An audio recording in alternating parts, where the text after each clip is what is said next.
তো বন্ধুরা, যারা এই ভিডিওটি আমাদের ফেসবুক পেজ অর্থাৎ ডিএস সাজেশন নামে একটি ফেসবুক পেজ আছে আমাদের, সেই পেজ থেকে দেখছো তারা অবশ্যই কিন্তু ফেসবুক পেজটিকে ফলো করে রেখো। আর যারা ইউটিউব থেকে দেখছো অবশ্যই ইউটিউব চ্যানেলটিকে সাবস্ক্রাইব করে রেখো। এবং বন্ধুদেরকে কিন্তু আজকের ভিডিওটি অত্যন্ত গুরুত্বপূর্ণ হওয়ার কারণে বন্ধুদের বিভিন্ন গ্রুপ অর্থাৎ তোমাদের বন্ধুদের মধ্যে অনেক হোয়াটসঅ্যাপ গ্রুপ আছে, এই গ্রুপে কিন্তু তোমরা ভিডিওটি শেয়ার করতে পারো। কারণ তোমাদের বন্ধুদেরও আজকের এই ভিডিওটি দরকার আছে। কারণ আজকের আমরা এই ভিডিওতে আলোচনা করতে যাচ্ছি তোমাদের যাদের ওয়েস্ট বেঙ্গল স্টেট ইউনিভার্সিটি বা বারাসাত ইউনিভার্সিটি যাদের ফার্স্ট সেমিস্টারে সিবিসিএস সিস্টেমে সাপ্লি আছে, তাদের জন্য কিন্তু আজকের এই ভিডিওটি আলোচনা করছি। আজকের এই ভিডিওতে তোমাদের লাস্ট মিনিট সাজেশন নিয়ে আলোচনা করব। অর্থাৎ হাতে গোনা মাত্র কয়েকটি প্রশ্ন, 8 থেকে 9টি প্রশ্ন পড়লে কিন্তু তোমাদের এবারের মতো সাপ্লি পরীক্ষা ক্লিয়ার হতে চলেছে। অর্থাৎ আজকে আমরা বড় প্রশ্ন নিয়ে আলোচনা করতে যাচ্ছি।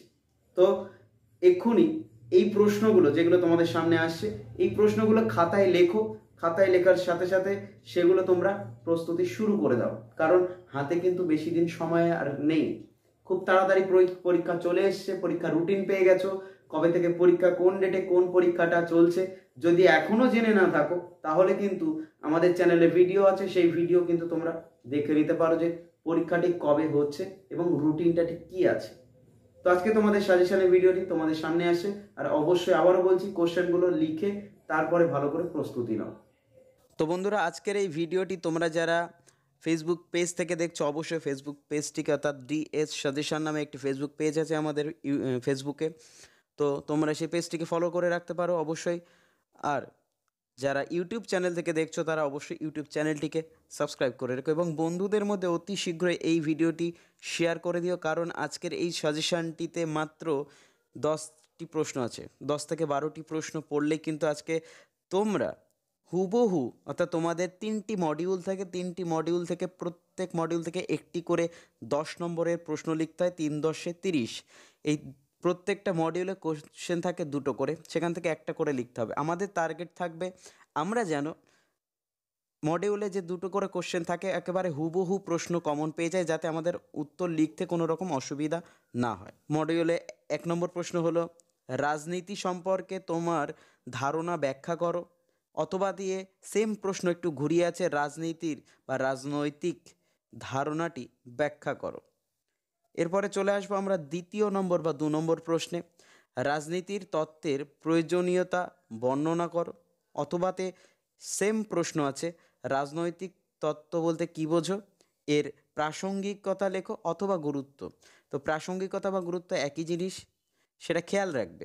আর অবশ্যই প্রশ্নগুলো কিন্তু খাতায় লিখে নাও, কারণ খাতায় লিখে নিলে তোমাদেরই সুবিধা হবে। তো এখানে 3 নম্বর প্রশ্ন দেখতে পাচ্ছ, রাজনীতির অর্থ ব্যাখ্যা করো, রাষ্ট্রবিজ্ঞানের সঙ্গে রাজনীতির বিষয়টি কিভাবে যুক্ত তা লেখো। তাহলে তোমাদের মডিউল 1-এর কোশ্চেন শেষ হয়ে গেল। এবার চলে আসবো আমরা মডিউল 2। 2 নম্বর মডিউল থেকে প্রথম প্রশ্নটি রেখেছো তোমাদের জন্য, গণতন্ত্রের সংজ্ঞা দাও, আধুনিক রাষ্ট্রে গণতন্ত্রের প্রকৃতি আলোচনা করো। তাহলে গণতন্ত্রের সংজ্ঞা দাও, আধুনিক রাষ্ট্রে গণতন্ত্রের প্রকৃতি আলোচনা করো। মডিউল 2-এর সেকেন্ড অর্থাৎ 2য় নম্বর প্রশ্ন আছে, সাম্য ও স্বাধীনতার সম্পর্ক আলোচনা করো। সাম্য ও স্বাধীনতার সম্পর্ক আলোচনা করো। 3 নম্বর প্রশ্নটি আছে, অধিকারের সংজ্ঞা দাও, প্রাকৃতিক অধিকার ও মানবাধিকার বলতে কী বোঝো। প্রাকৃতিক অধিকার এবং মানবাধিকার বলতে কী বোঝো। দেখো, এই যে প্রথম 3টি প্রশ্ন আমি দিয়েছি অত্যন্ত গুরুত্বপূর্ণ। এবং 4 নম্বর প্রশ্নটি আছে তোমাদের, লিঙ্গের সংজ্ঞা দাও, লিঙ্গের বৈষম্য বলতে কী বোঝো। এই 4 নম্বর প্রশ্ন অবধি অত্যন্ত গুরুত্বপূর্ণ, শেষেরটা একটু কম গুরুত্বপূর্ণ, বিভিন্ন ধরনের। অথবাতে রেখেছি এটা, ন্যায় বিচারের ওপর একটি টিকা লেখো। তো মডিউল 2-এর কোশ্চেন শেষ হয়ে গেল। এবার চলে আসবো আমরা মডিউল 3-তে, সাজেশানের একেবারে শেষ দিকে বন্ধুরা। তো অবশ্যই এখনও যারা ভিডিওটি শেয়ার করোনি বন্ধুদের মধ্যে অবশ্যই ভিডিওটি শেয়ার করে দাও। আর তোমাদের মডিউল 3-র প্রথম প্রশ্ন, সেন্সরশিপ বলতে কী বোঝো। তুমি কি মনে করো সেন্সরশিপ ব্যক্তি স্বাধীনতার পক্ষে ক্ষতিকর। একই প্রশ্ন একটু ঘুরিয়ে দেওয়া আছে, সেন্সরশিপ অথবাতে আছে এটি, সেন্সরশিপ কাকে বলে, তুমি কি মনে করো সেন্সরশিপ থাকা উচিত, তোমার সপক্ষে যুক্তি দাও। তাহলে এক দাগের প্রশ্নে 2টো প্রশ্ন একই প্রশ্ন, উত্তর কিন্তু একই হবে।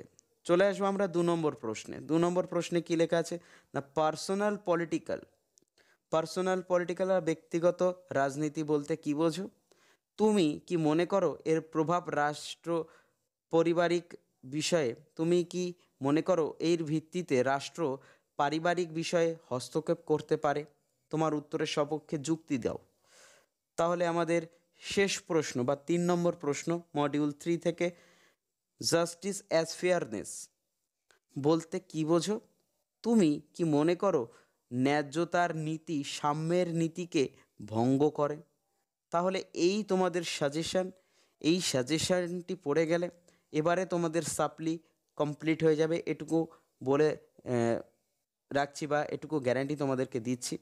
এবং পরবর্তী ভিডিও পেতে অবশ্যই তোমাদের পরবর্তী কোন বিষয়ের ভিডিও লাগবে তোমরা কমেন্ট করে জানাও, ভিডিওটি শেয়ার করো এবং অবশ্যই একটি করে লাইক করে যাও। তো দেখা হচ্ছে পরবর্তী ভিডিওতে। ভালো থাকো, সুস্থ থাকো।